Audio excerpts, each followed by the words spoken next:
live right here from Pike's Pub, like we do every single Monday night, man. And we got a special guest, man. Like not only I thought he was going to join me remotely, man, but he made the trip, man. Like he made the trip. Listen, I'm gonna embarrass him a little bit. Usually you won't see him behind the camera, during the week. Okay, for our favorite Alex Holly and Mike Jarrett down there at Fox 29. But right now, what you will see him is you see him at bestintheworldsports.com with my man Jonesy, right? Doing and phillyflowgo.com, right?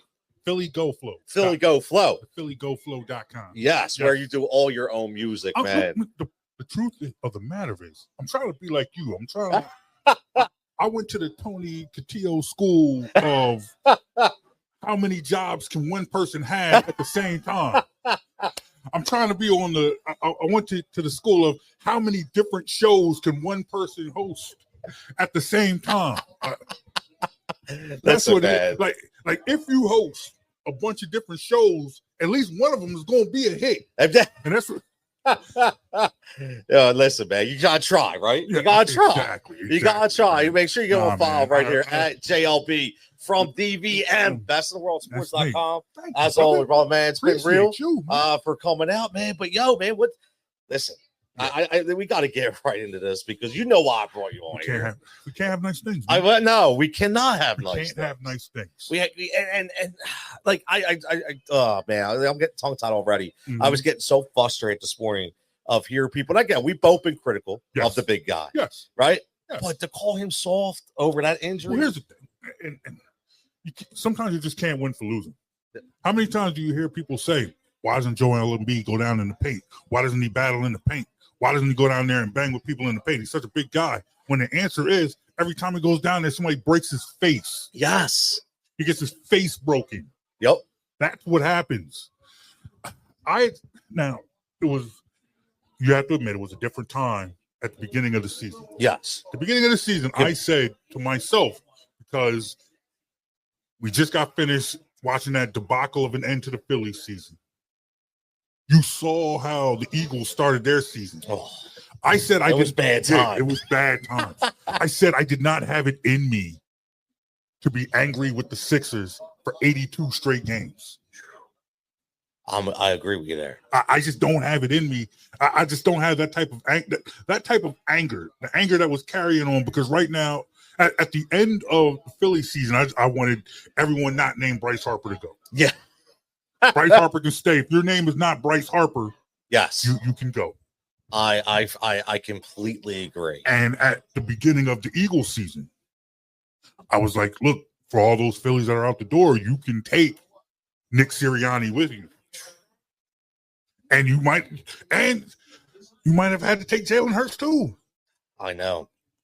However, with the Sixers, because of the way the last season ended and the way it looked, you put that type of money into Paul George. Yes. Who then immediately gets hurt.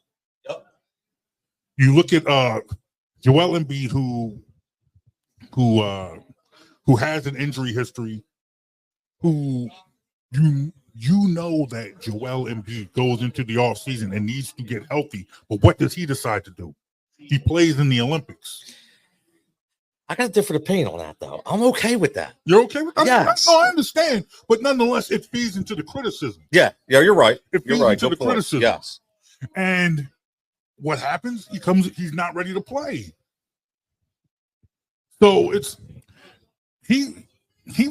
somebody had to catch this angst because pretty much Flyers had no expectations. No one. That's true. No one's ready to care about the Flyers yet. No. Until the boys start really. It's coming. Yeah, that day will come. Exactly. But as of right now, we're not ready to care about the Flyers as a whole.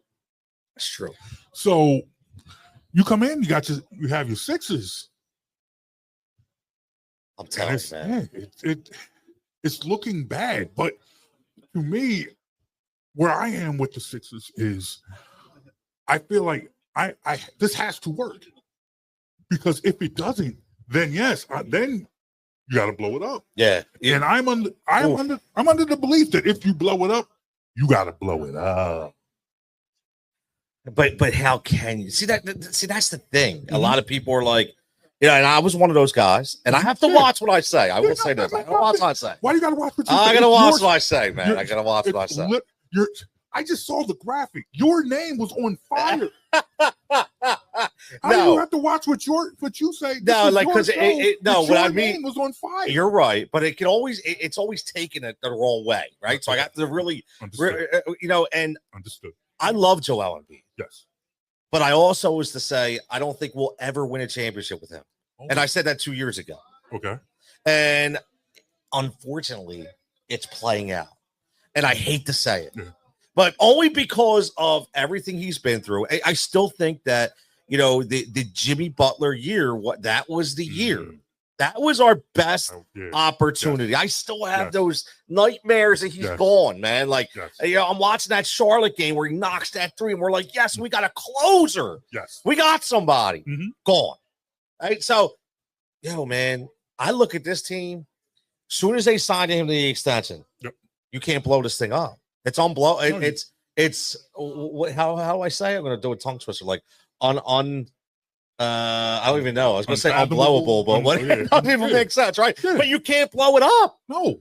So all these people are like, trade him, get rid of him. Bro, like it doesn't happen. For everything that you just said, and I understand it, and it makes perfect sense. I still believe that as long as Joel Embiid is on this team, the best chance to win a championship is with Joel Embiid. Because yes, I'll give you that.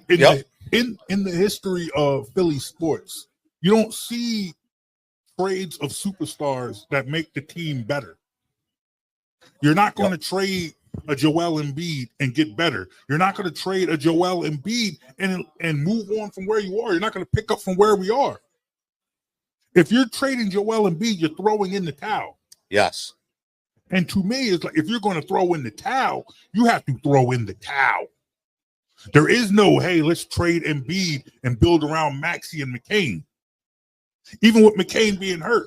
Because quite frankly, if Maxey and McCain were players you could build around, this team wouldn't be 6-16. That's true. That's a good point.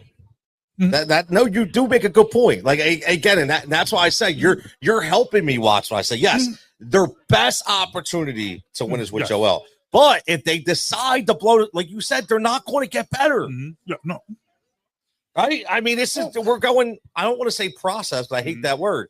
But we're starting to rebuild again. Well, here's the thing. Now you hate the word process. Yes, I love the word. Oh, you love process? I loved it. Oh man, because once again, this is Philly, and the mentality of the Philly fan is when a team does not win, you blow it up and start all over again. That's true. You say it with the Eagles, you say it with the Phillies, you said it with the Flyers. We've said it with every team. When they don't win, it's time to blow it up and start all over again. The Sixers were the only team in our history that actually did it, that actually said, okay, this is what we're going to do. We're going to blow it up and rebuild from the ground up. And what happened with that process? We got Joel Embiid, a cornerstone player, a franchise player. The problem is in the opportunities that they had to build around him, pretty much all of them failed. Yeah, they did. They really did. And we got my man Japan saying, I will never trust the process ever again. No. The Sixers are toast. Here's the problem. The process did not fail the Sixers. The Sixers failed the process. Yes, I will get yes. Because it got you what you needed to get. A franchise player. Yes. You got a franchise player, an MVP player, a scoring champion. That's what you got. That's true. And then when it also gave you opportunities, 2 straight number 1 picks to put around that franchise player. And you draft a guy who quits basketball in the middle. Fultz. Yes. He ruined the process. Right there. Markelle Fultz ruined the process. Fultz. But here's the problem. Every misstep of the Sixers led to success for a team that competes with the Sixers. We get Markelle Fultz. Celtics get Jason Tatum. Yeah, but hold on. We were never going to get Tatum. No, we were never going to get Jason Tatum. So I just want to let everybody know that, right? You know that. I know that. But that bad pick instantly led to the Celtics being able to get their franchise player and the guy to give the Celtics a championship. So not only did our process help the Celtics win a championship. God. Yeah, I'm pissing myself off. I'm right. It's like a nightmare, man. It's a nightmare that we're living. You get free drinks up in there? I got one on you, bro. It's all on me. I can tell you that. That's why I came down. Yeah, absolutely. You know that. I got to take care of my peeps. Yeah, you talked about zooming in. No, like you at the spot. I'm going to come down here, get something to drink with you. Listen, you got to have the food here. No, I appreciate you got to have the food here. Yes, sir. It is fantastic. Yes, Japan says Kobe told the Lakers to get Tatum sick to my stomach. He says, man, exactly. Listen. Exactly. Again, we're live right here on the Talk and Toll Show right here at Pike's Pub with my man JB at JLB from DVM from bestintheworldsports.com. BITW. On Twitter, X, whatever. Whatever. I don't even know what it's called anymore. I'm there. Man. You know what I mean? Whatever you call it. Yeah. I'm there. Instagram, Facebook, whatever. Yes. What did Belichick say? Instaface. Instaface. We gotta talk about that later too, by the way. But all right, because I'm done. I don't want to relive anymore because I'm sick, right? Yeah. So just moving ahead. I mentioned this. I know you heard me when you walked in. I wanted to talk a little bit about Paul George because this is not the Paul George I thought we were going to get. And I minus the in all that, like he's a couple steps slow. And I ask you because I know you watch ball. Yes. And I know you watch it more than I do. I do love the West Coast game. Yes. But that's not what I saw last year. So I'm afraid, I know listen, if you think we're getting the version of Paul George for you're sadly mistaken. We're not getting Pacers Paul George. We might not even be getting Thunder Paul George. And that exactly. I thought we'd get better than we got. Is it too early to say I think he lost a step already? Well, whether he's lost a step or not, I feel like we haven't gotten a fair look at who Paul George is because we keep getting injured Paul George. And that might just be who Paul George is now anyway. Yeah. That might just be it. He might have lost a step because he's knocking on 40. Oh, he's what, 35? I think he's 30. 35. He's 35. In basketball years, he's knocking on, That's true. His knees are 40. That's true. And I feel like the one thing that we have not done, and this is probably the same issue that the Clippers had, whereas they have a nucleus where you believe that if that nucleus is together, you can do some things, but you never see that nucleus together. I think we saw with Maxey and George, this team is slightly better than when it was just Maxey. When it was just Maxey and even McCain, it's over. This team played like a lottery team. You insert Paul George, and they played slightly better. You insert Paul George and Joel Embiid, and then once again, they're looking, okay, maybe this could be a playoff team. Maybe we can talk. But now, once again, Embiid's hurt. Yep. McCain's now hurt. We're just waiting on Paul George to get hurt again. And like you said, we haven't seen it. We haven't seen Paul George yet. And for me, like I don't necessarily need Paul George to be superstar first option Paul George just yet. I don't mind the version of Paul George we are getting now, as long as you still have a Tyrese Maxey, and up until recently you had McCain. Yep.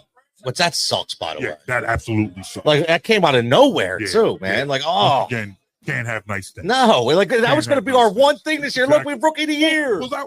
But that was also it. In the post failure of the process, you were able to find a diamond in the rough like Tyrese Maxey later in the first round, a guy who ends up being a piece that you can build with.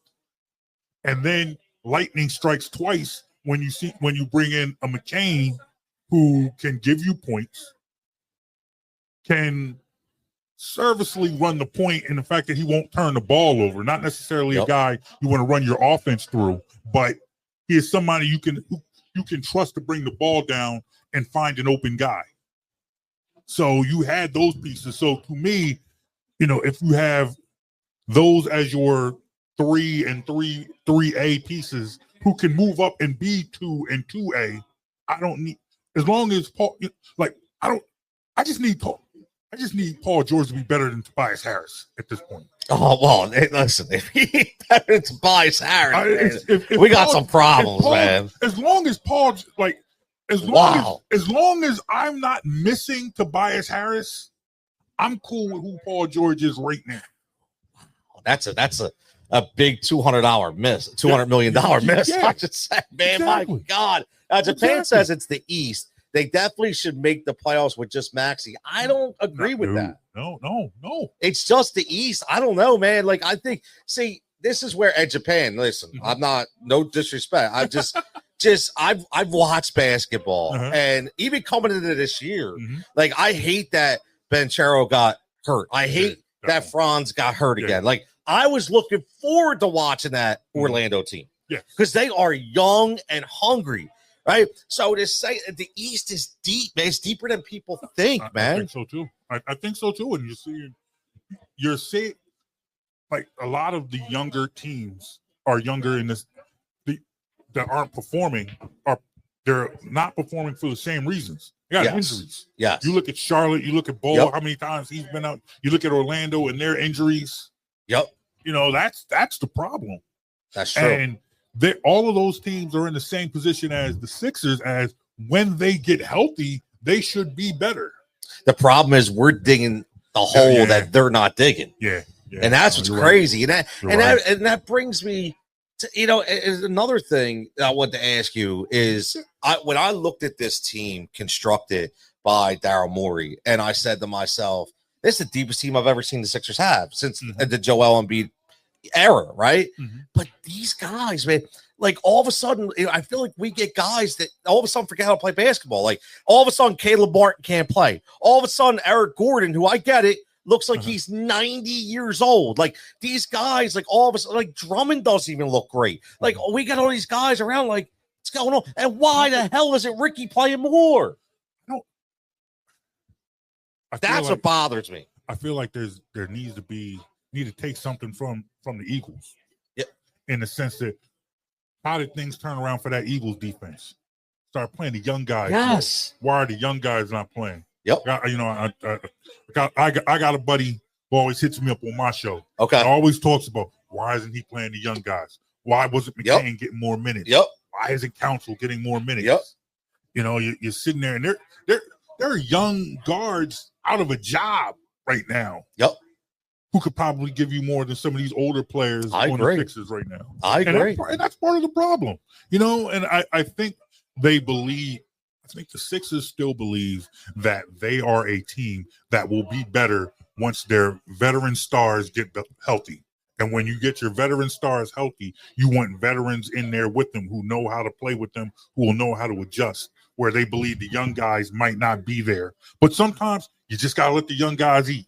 Yes. That's where they are. I think the Sixers kind of believe that playing the young guys might be more of a throwing in the towel type moment when it could be like the Eagles. Yeah. Where you could have said, hey, the Eagles are throwing in the towel by playing all the young guys. But no, what happened? They responded with the playing time.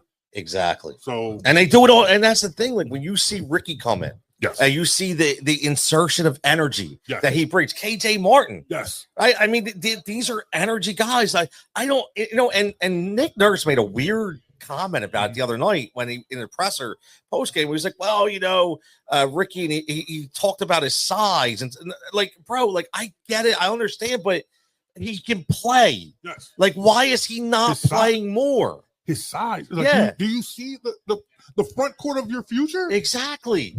And Ricky Council can't get by. That's how I don't get it, man. I don't understand it. And I will say this too.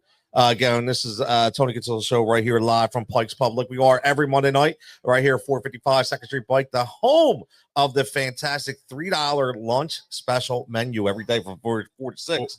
4 to 6, $3, bro. What do you get Yeah, with that? yeah, yo, every day something different. Make sure you go follow that Pike's Ball Facebook page to see that menu, man. See, I'm telling you, man. Exactly. Can't beat it, man. You can't beat it, man. So come on down. As always, check us out. You get what is before the show, get that stuff, then you're good for the entire show for the 3 hours right here. Talk about man JB at JLB from DVM on X, on Instagram, on Facebook, BITWsports.com. Has his own podcast. I do. With Jonesy. Yes, the Jonesy and Brown Show. Jonesy and Brown Show. Famous Jonesy and Brown Show. The world famous Jonesy and Brown Show. Known all over Lansdale, Pennsylvania. Oh, hell yeah, baby. Hell yeah. Mark that. You Lansdale. This is where Lansdale and Southampton collide. It's like North Penn and Centennial, whatever the hell you want to call it, where we're at, right? We're going to collide right here, man. We're going to collide. How's that? Okay. Let me ask you about Nurse, man. Yes. So I'm a Nick Nurse guy. Mm-hmm. I'm afraid I'm seeing a burnout. I'm afraid I'm seeing the frustration. That could be it. And I said this, and I want to get your opinion on this. I said this a couple weeks ago. I said this is one of the most undisciplined teams I've ever seen Nick Nurse ever coach. And I don't blame Nick Nurse. I look at it as I think he might be spent. I think he's so he's missing things that he doesn't normally miss because he's so over his mental capacity, man. He's on E, man. I'm afraid that we kind of could be pushing him out. Oh boy, well, I certainly hope not, but that certainly makes sense. Especially when you have, this is a guy who won a ring, took a team took a team to a title, basically built a franchise, took Toronto to heights that it had never been before. You get shown the door there, you get picked up by a team that's supposed to be on the cusp of making that move. Yep. So you go from a situation where you are shown the door from one team, a team you brought a championship, to a team that told you that they had championship aspirations. You got scoring champ on your team, MVP on your team. You got a budding rookie on the team. When you come in, when you walk in the door, you have a former scoring champion and an MVP on the team, who then immediately calls the GM a liar, says he wants to leave. But still, nonetheless, when you walked in the door, you believed that James Harden was a happy guy, wanted to be there. Thought he was. He's happy now again. Yeah. You thought you were walking into a team with James Harden and Tyrese Maxey, a budding guard, who was on the cusp of being a superstar. And what happens? First things first, James Harden wants out. You're right. He wants out. I'll give that to you. Then you have your superstar who has injury histories. Now just see it's one thing after another. One thing after another. Another. There's nothing you can really do. There's nothing you can really do. Who might have a few, if you want, for the lack of a better term, some character flaws. How important they are, how pivotal they are, how crucial they are. That's up for debate. But nonetheless, there are some red flags to the way your star player has carried himself along the lines. Maybe some deep-seated maturity issues, which I thought we were past. Yeah, which I thought we were either past or they had found a common ground to build toward, to move forward. Because some of the things that you have heard, the criticisms that you've heard about Joel Embiid are things that you've heard his whole career. The lateness to meetings. Not necessarily taking everything seriously. But when you see a player say, okay, I understand that. However, now he's winning scoring championships. Now he's winning MVPs. So apparently something is going right. Something got fixed. But then they come out slow. And next thing you know, team meeting. The infamous team meetings. Yeah. Listen, I want fun basketball back again. Very simple, man. That's all I want. I do too. I want fun basketball back. Basketball is down bad in the city, man. It's down bad everywhere. It is, and I don't know why. I mean, I maybe I do, but I don't. Like I don't know. I don't know how to explain it, but I feel like the people that are down on the sport, and I don't want to say this disrespectfully, aren't educated on the sport enough. Meaning, not understanding not the actual X's and O's, but understanding how this global product is trying to be, perceived, and understand that. Listen, I'll be honest with you. I don't think the NBA cares because they're making so much money. Honestly, I mean, they're a global enterprise, and people think that they care, and they don't. Like, they're still making money whether you watch it or not, which is crazy for me to say.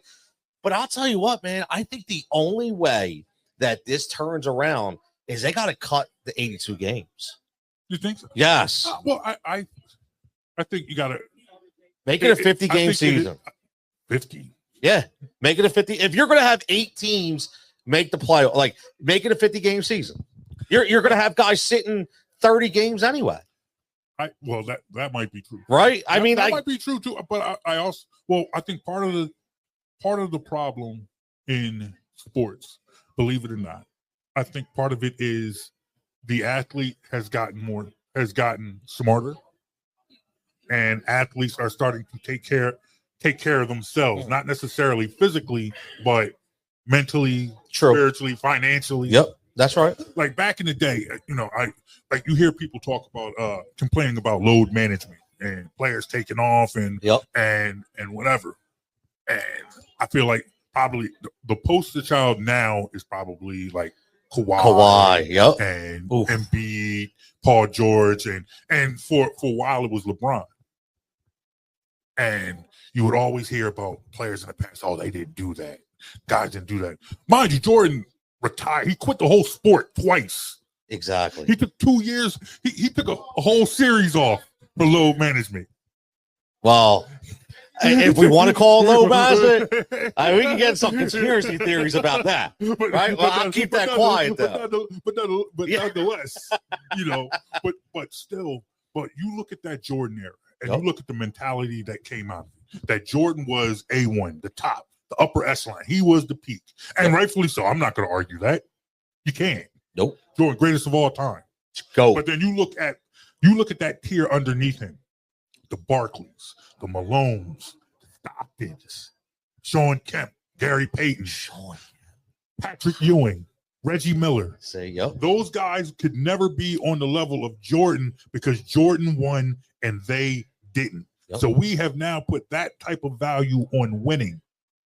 Winning defines your legacy, but also what you saw was a popularity in the league where it was reaching heights of they're selling jerseys, they're selling sneakers, selling out arenas, making money. Owners want to make money. There's no extra money in championships, dude. Yeah. No, you're right. There's no extra money in championships. So these owners don't care about winning championships. They'll care about selling out their arenas, selling a whole bunch of jerseys and making a whole bunch of money. LeBron sees that. His owners in Cleveland don't care about them winning a championship. They care about selling out the arenas, selling a whole bunch of jerseys and merch. But what are we saying about LeBron? He'll never be Jordan because he don't win like Jordan. He's not gonna have his legacy defined by not winning. So what does he do? Y'all not gonna build me a winner here? I'm gonna go out and put my own winner together in Miami. And that's what these players are doing. Okay, you're not going to make me a winner here. I'll go make myself a winner. It's a good point, man. It's valid. Because I don't disagree. These owners don't care about championships, man. But we want to lament super teams. The problem with super teams isn't players going out there building their own championships or whatever. The problem was owners not wanting to build around the superstars they build. True. Owners collecting their money while their superstars' legacy is getting tarnished by the fact that they're not winning. That's a good point. That's a really good point. So therefore, but also you want your players to last longer. LeBron James is playing at the highest level And he's now played long enough so his son can be in the league. LeBron James should probably play till his grandkids are in the league. I'll tell you what. That dude is a physical specimen. Like, nonetheless, my man JD checking in says that was great competition in 80s and 90s. Don't see the fire in competition in today's game. I don't disagree with that statement. It's not like when you just mentioned a ton of players, man, and we are in the same era. And I will say this. Yes, Jordan to me is the GOAT. But when anybody ever says, is it Jordan or LeBron? I'll tell you exactly what I say. I don't care. And they said, what do you mean? I don't care. You know what I care about? I care that I was blessed, in my opinion, You saw them both. to not just see those two, Yes. but to see some of the best ever in their prime. Right? I saw Kobe in his prime. Yes. LeBron in his prime. Yes. Michael in his prime. Right? You know, you go back. I saw Shaq in his prime. Yes. All right? Stockton in his prime. Yes. Right, Steve Nash in his prime, Dirk in his prime, like T-Mac in his prime. Like, just like I don't care. Yeah. Like, I just saw great basketball, right? So when I look at today's game, I agree with JD. I don't see that fire.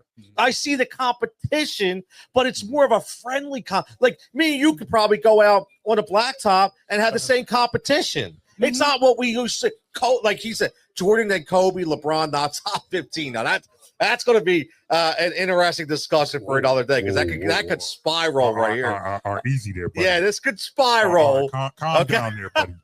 All right, look. But Kobe was a sniper, man. Like Kobe, like you'll never see that kind of fire ever, right? Jordan, who again, because he was a gambler, right? I mean, you're never going to see that kind of fire. But you'll see competition, but I don't think you're going to see that fire anymore. Well, I think it's like what you call fire. You know, what do you consider fire? Where it was like, I think there was more. It was easier to hide that fourth wall during the 80s and 90s, whereas players might have been cool, players might have been friends or whatever in the 80s and 90s, but you would never know that. No, because you didn't see them. Problem is, during the LeBron era, you could see LeBron doing whatever. LeBron's on vacation with a bunch of players he plays against. You would never know that. No. Like I remember when The Last Dance came out. Oh yeah, I can't remember. Yeah, I loved it. I think it was the first every Sunday night, man. I couldn't wait. Wait. I think it was one of the first episodes, and they showed the night of a playoff game, the day of a playoff game, Michael Jordan out playing golf with Danny Ainge, and I'm sitting there thinking, I didn't think that happened. Yeah, right. You know, you told me that back in the day, you know, in the 80s and 90s, players hated each other. They hated each other. You know, if I saw Danny Ainge and Michael Jordan on a golf course together, I think they were trying to fight each other with clubs. Yeah. They ain't out there playing together, hanging out the day. And you think about that now. Yep. Playoff game. A game 7. Joel Embiid goes out to play golf with Jason Tatum. Oh, we would bury it. We would be burying them. And mind you, you think about that. The Bulls lost that game. That's right. They did. What was that? Not last year, but the year before, where they lost to the Celtics in 7. Who? The Sixers lost to the Celtics that in 7. game was what brutal. if you found out? What if there somewhere on Twitter there was pictures of Joel Embiid and Jason Tatum going out to brunch, maybe hanging out at Dave and Buster's, man, just hanging out, having a good time, and then Joel Embiid and the Sixers lose Game 7 later on that day? Yeah, that can't happen. That would be the end of Joel Embiid. Pitchforks. Yes, that would be the end of Joel Embiid, man. The absolute end. There'd be radio. Yeah. There'd be radio stations. There would definitely be. Radio station program managers would be feeding their children off the vitriol that would be coming down. Oh my God. That would not be good. Exactly. Man. But I think the competitive, because players still want to win. Because in the end, because it has only gotten worse in the sense that winning defines your legacy. Yes. If you do not win, It's like, yes, Joel Embiid has scoring championships. Yes, Joel Embiid has an MVP. Joel Embiid ain't up there with Steph Curry because Joel Embiid has no ring. Steph Curry has rings. Yep. Jason Tatum has rings. Yeah. Giannis has a ring. You know? Ring, yeah. I mean, that was the Dan Marino argument for years. Yes. Yeah. You have to win. He has no rings. He has no rings. So therefore, I still believe, like, I don't believe Joel Embiid goes out and does not win and is just cool with it. Like, all right, let me just go hang out. Yeah. Didn't win a championship again. Yeah, let me just go hang out. Yeah, let me just go be with my people. I thought that once he settled down and had kids and what is that? See a second, I'll say PA shot out Idol. Are you saying Idol is who's your idol? Let us know. I'm curious. My man David checking in says Michael Jordan would have come back in 99 instead of 2001. The Bulls would have made their third round three-peat. Yes. Wow. Oh, I'll tell you what. I always say this: the luckiest guy that lucked out with the Jordan saga was Rudy Tomjanovich because there's no way Houston wins those 2 years. Yeah, you got two. You got two rings in the Jordan era. They can't take that away from you. Nope. Things they can't take away from you. Shaq beat Jordan in the playoffs. And the Rockets got two rings. And there's no telling you bring that team back, that second three-peat, you could be talking a four-peat. Yeah. You would definitely be talking a four-peat. We could be talking a five-peat. Yeah. We could be talking about Michael Jordan and the Bulls winning not three, not four, not five, not six. No, you're right. You're absolutely right. You're absolutely right, man. We could be talking about. I want to ask you a question because again, this is live right here, Tony Cutillo Show live from Pike's Pub. Got my man JB checking in. That's me. Right here live. Lucilia, let me know if that real quick. Follow me on Twix. On Twix at JLB from DVM at BITW Sports and at Jonesy and Brown. We're there.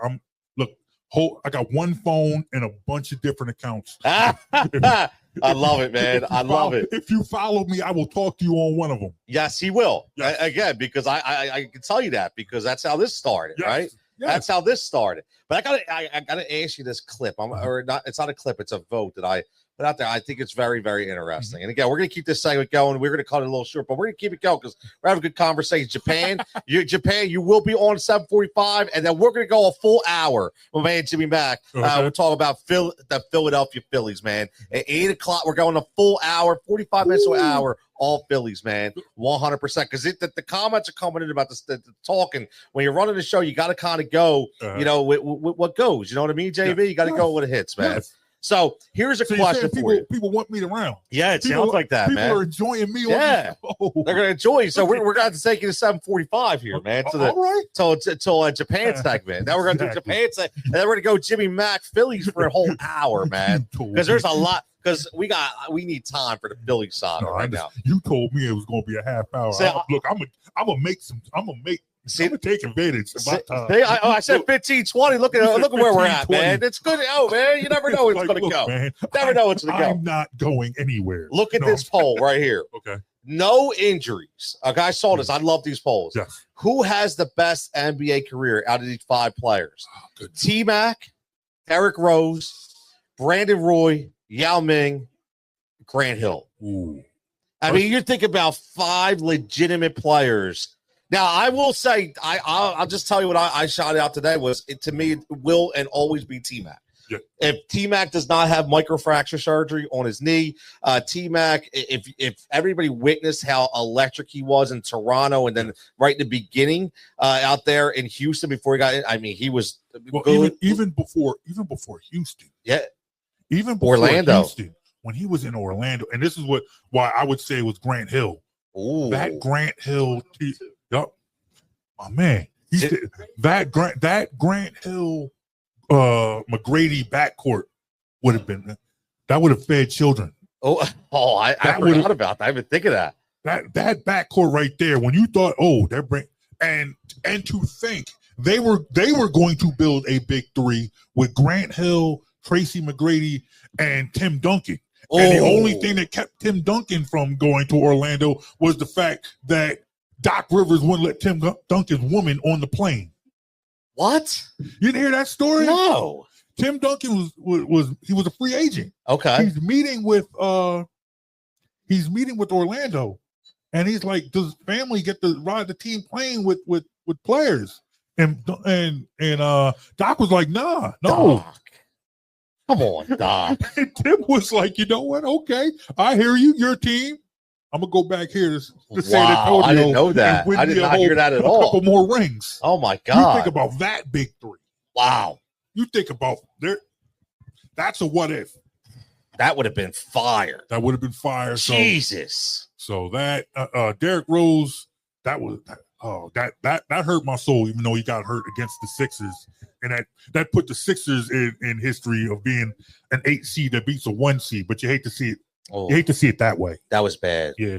And that's another guy. You talk about moves, handles, mobility, sweet shot, man. Like, and that's what I always say. Like, you look at guys that are on that superstar elevated level for so long. Yes. Nobody really understands the guys that maybe just below or should be there, but aren't elevated because they don't get the notoriety based on the markets they play in. D Rose was on that cusp. 100%. D Rose was definitely on that cusp. 100%. He was there.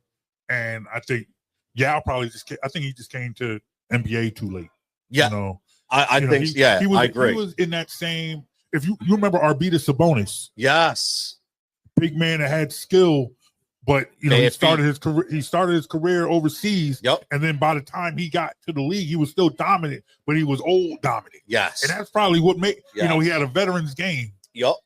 And you think about, Yao Ming, and then he's playing with young guys. He's got he had that young backcourt with Mobley and Stevie Cutillo, Stevie Franchise. See, people forget about Stevie Franchise, man. Oh man, that was my man from Maryland. I like him when he was at Maryland. Yes, he was with the was he on that Walt Williams squad with Maryland? No, I think he's after that. He's after that. Who was on that Walt Williams squad? Oh man, I'm making you think now, man. The Wizard, Walt Williams out there. Walt single-handedly brought the high socks back. He did. He was from PG County, Maryland. He was from that DMV. Came in with brought socks back up to your knees. Oh man, that was my God, man. Wizard, yeah.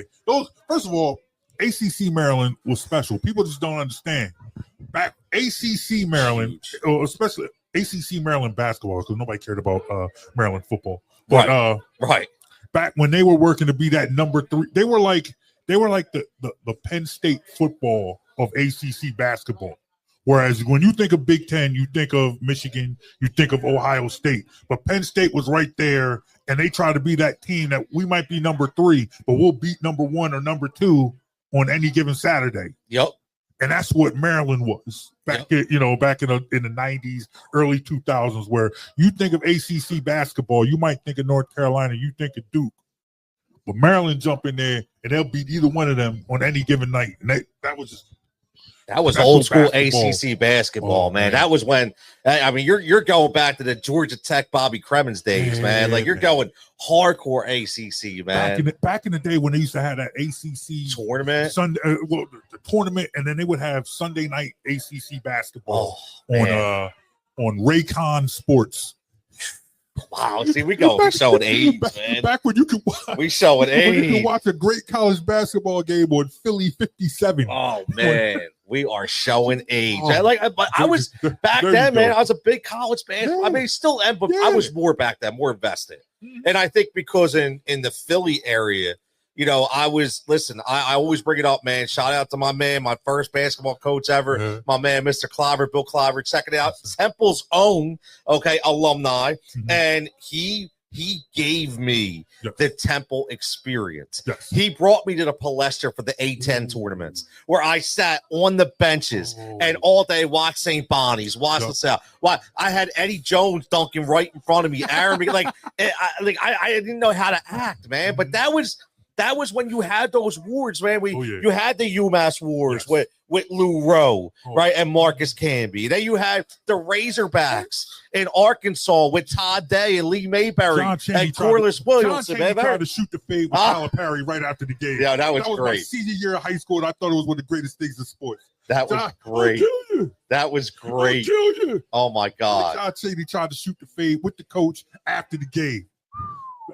Those, like, to me, and I always loved Philly Big Five basketball. Mm-hmm. Big Five, City Six, whatever you want to call it. Yep. And because I didn't pay any tuition to any of those schools, I felt like I could like them all. I didn't have to pick one. Yeah.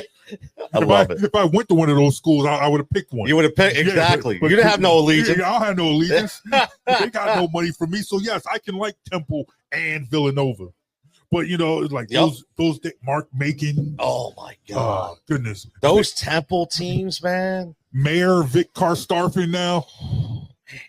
God, and let's not leave out, you know, St. Joe's. Dad, St. Joe's, you know, back in the day. Oh my God. Delonte West and Jameer. I go with LaSalle, I'll go all the way back to the L train. To the Lionel Simmons, baby. The L train. The L train. Yeah. See, that's when everybody watched the game. Yes. Man. See, we talk about Philly basketball being down bad, but you know, back in those days, when you could watch college basketball like that, and then you still had the bump and thump Sixers, with Mahorn and oh Barkley. My God! And then we went through that litany of terrible teams, man. When like the best thing we looked forward to was Ron Anderson. Like, I mean, like, no disrespect to Ron, but it was like, Ron Anderson catches straight, right? Just say, like, I couldn't wait to hear Matty Court say, and the hammer, Armin Gilliam. Like, you know, I mean, that's what we were. That's what we were. You know, that's what we had, man. Well, that I say that because that's, I feel like when I host my show, when I'm talking to fans, what we got? Armin Gilliam was the black. I think he had 12 career assists. Yo, he can shoot with both hands. Could he shoot with both hands? Yeah. He had the Gumby haircut, man. He had the wait, I got the bar captain. I sitting there.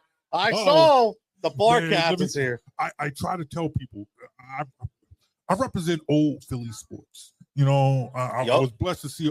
I've been blessed to watch a lot of good and a lot of bad in Philly sports. Yes. So when people complain about the current state of the Sixers, I try to tell them, like, you do not realize how hopeless Philly sports was in the post-Barkley, pre-Iverson era. Oof. You ain't lying there, buddy. That first, you remember that process team that won 10 games? I promise you, I had more enjoyment watching that team than the post-Barkley, pre-Iverson Sixers. Back when they were marching out Sean Bradley and Sharon Wright, B.J. Tyler, Derek Alston. You know where that drink at? You know, that's what that was hopeless basketball. That was Sixers basketball being down bad. Yep. Before we got Iverson, you know. Pat Croce saved the Sixers, JD said. Trying to convince people that we were going to build around Clarence Weatherspoon. Spoon-fed. Barkley Jr. Remember? Yeah. That was, man, everybody trying to sell you on Barkley Jr. I liked Clarence Weatherspoon, but that was like Timu Barkley. Yeah, that's what that was. They're bad. I hate those comparisons sometimes because it buries the player indirectly. It's like, come on, don't put a mark on him like that already. But in the end, you know, even to tie it into what we have been talking about with the Sixers, Clarence Weatherspoon was not a guy you build around. That was a guy you build with.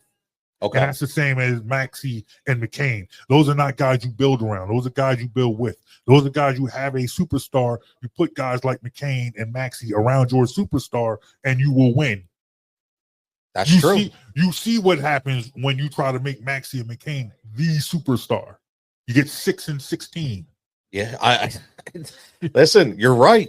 Right. This is no longer, where it's a one superstar driven league. Oh, I think we all know that. You have that. I mean, look, and you look at what OKC's doing right now with that young nucleus of talent out there.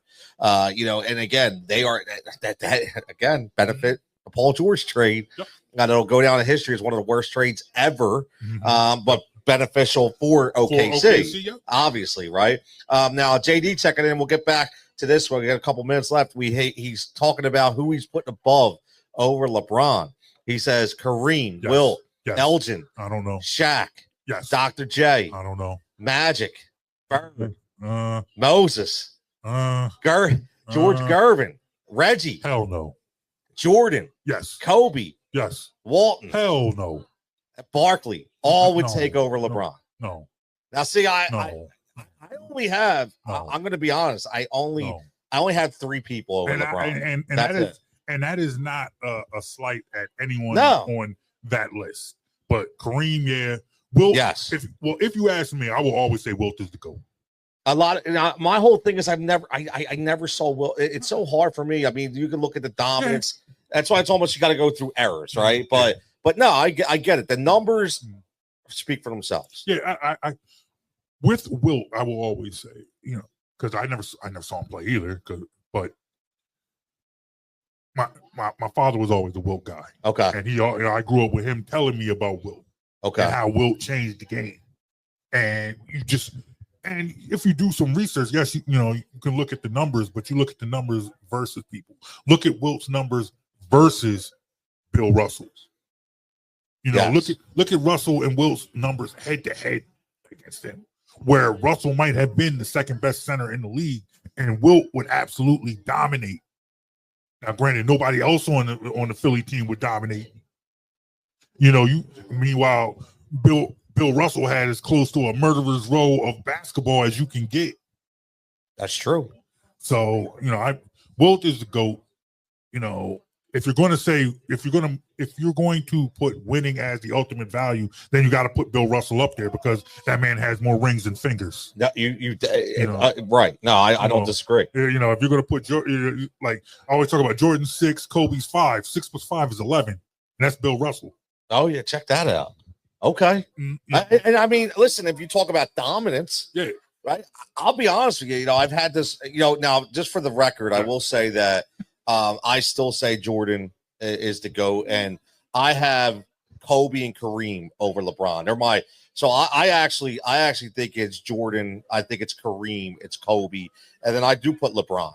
But for dominance though, where's Shaq go, man? I think Shaq is up there. Just dominance. You're talking about he changed the game. He changed the game, and he was so good at what he was good at. Yes. You had no choice but to almost turn a blind eye to what he wasn't good at. Yes. I remember, and it's something I would talk to Mike Jones about all the time. When Shaq came into the league, I thought that Alonzo Mourning was a better player. I thought he had a more polished game. He did. 100% had a more polished game than Shaquille O'Neal. Yes. Shaquille O'Neal was so dominant, it didn't matter. Right. That Shaquille O'Neal was so dominant, he could wait on the polish. Whereas Zoe came into the league polished. Yes. Zoe came into the league, could hit the mid-range jumper, could bang underneath. Yep. Could hit a 3 if you needed to. Whereas Shaq, he was just going to eat you up in the post, and that's it. But he ate so many people up in the post, it didn't matter. You didn't need him there, the mid-range jumper. Exactly, you did, man. You didn't need Shaq to hit no mid-range jumper. It you didn't even need Shaq to hit free throws. Yep. We're going to win this chip with the guy shooting 2 for 17 from the free throw line. All that, whatever he was trying to do with that, I was horrendous. Exactly. No, Shaq was absolutely, Shaq was a dog, He really was. Now, JD says Walton and Dr. J changed the game also. Mm-hmm. Yes. There's a lot of game changers. Well, that's the thing. You hear, and this is another conversation I have with people, because people just think it's unfathomable to think that LeBron could ever be better than Jordan. And once upon a time, it was equally as hard to believe that Jordan was ever going to be better than Doc. Yes. You ask those old school basketball fans from the 80s, when they first started talking about Jordan as the next GOAT. And they're like, whoa, this guy can't be better than Dr. J. Who is this guy you think is better? Because he has some flashy sneakers? Exactly. They say, who is this guy with these Nikes on? Who wears Nikes? Nike. Hand me my Converses and Oh let's go out and play. Man. And listen, man, there's a lot of game changers, Yes, and there's a lot of game changers. Yes. Like Steph Curry changed the position. Yeah. Obviously, AI changed the culture. Yeah. I say that all the time. AI brought hip hop and street to the game. Yes. And again, I mean, you look at it, man. It's all these different errors, and I love going back and watching. Oh yeah. I love going back and watching, man. But listen, JB, man, this has been awesome, bro. Man, I appreciate seriously, it, man. This has been fun to me. You do this every Monday night. Every 3 Mondays a month. 3 Mondays a month. 3 Mondays a month. You just come to to this spot 6 to 9, and they just let you put up a shout out to my man Matt McCarthy, my man that owns Pike's Pub. They let you come in here, yes, sir, with your laptop and just do a show. Yes, and broadcast it out to the world. They best in the world. Best in the world. I appreciate it. Yeah, baby. This is awesome, bro. Yeah, man. So, check it before we get out of here, man. What you got? Like, I know you throw it out there, but when is your podcast go? Like, is it a certain night or just once a week? Once a week, usually on Thursdays. We try to stick to Thursdays. That is the Jonesy and Brown podcast. You can follow us on Facebook, Instagram, Twitter, Jonesy and Brown, or you can also follow us at BITW Sports. That's once again Facebook, Instagram, Twitter. If you are a fan of throwback hip hop and R&B, you can catch me on PhillyGoFlow.com. Once again, Philly Go Flow. I'm on from 2 to 6, playing that old 90s hip hop and that the best era ever. Exactly. All that stuff that your parents used to not let you listen to because it had the sticker on in the corner. PE. Exactly. Or PA. I'm sorry, PA. Parental advisory. Thank you, Tipper Gore. Yeah. But all that music, you can hear that 2 to 6 from me, PhillyGoFlow.com. We're on right now if you want to. I mean, don't turn away from nah, man, I would not. It is all good. My man JD checking says, great job, JB. Been fun. Appreciate that. Listen, JD, you're going to be hearing more of JB. Now that I know where y'all at. See? I'm no longer waiting for an invitation. Listen, man, that's what it's all about. As long as you're going to set up, you just go keep that microphone right over there. Yes, sir. You might just, you just might hear me. Yeah, man. You'll beatboxing. We interrupt the show. I have something to say. I love it, man. I appreciate this, man. Thank you. Yeah, absolutely. Listen, and everybody, just make sure you subscribe to the Tony Cutillo Show on YouTube, because this will have I podcast every single one of these episodes in their entirety and the interviews exclusively. So it will have all of JB's information there as well. So you'll be able to just click and go and be good to go. I need those follows, man. Yeah, man. We all do, man. I can't afford to get myself verified. Yeah, I can't afford that, man. Elon just keeps up in the game on us, brother. You know what I mean? That man can't have no more of my money, man. I need to get verified the old-fashioned way through some popularity. Yeah, man. So credit. Exactly. So wait, Alex can't give you that credit, man? Absolutely not. Yeah. That woman has a career. She needs. She's awesome. She can't be associated with. Maybe Mike. Mike. Mike could stand it. He can hang out with me. Yeah, Mike's all right, man. He's an interesting guy, man. Good people. I thank that place for their employment, because they pay for whatever I have over here. I hear you, brother, man. And you're always doing it every day, man. Early. I'm trying to catch up with you, man, because you have an empire here. I respect people who are out here doing it, who are not waiting for these corporations, for these these huge companies to give them a voice, because now you can go out and create your own voice, create your own movement, and I respect that out of you, man. You've always had good stuff to say, even when I disagree with you. I appreciate man. Your voice. Absolutely, it's all mutual, man, which is great. And you gave me a mic. I support anyone who put me on their show. Hell yeah, baby. Hey, you gave me too. You let Jigsaw come on your crow. Like, you know what I mean? And that's, you could be scared about that every now and then, because you never know what he's going to say. No, not you. Look, we're not in a position of burning any bridges. No. I will not make an enemy out of you. No.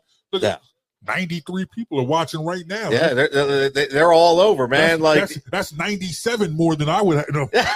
Stop, man. Listen, we will be back, and we're gonna take a 2-minute break. I'll come back with our boy Japan, who's gonna give you some of those stone cold locks tonight for the Monday Night Football doubleheader. So make sure you stay right here on the Tony Cutillo Show. We'll be back in a couple minutes.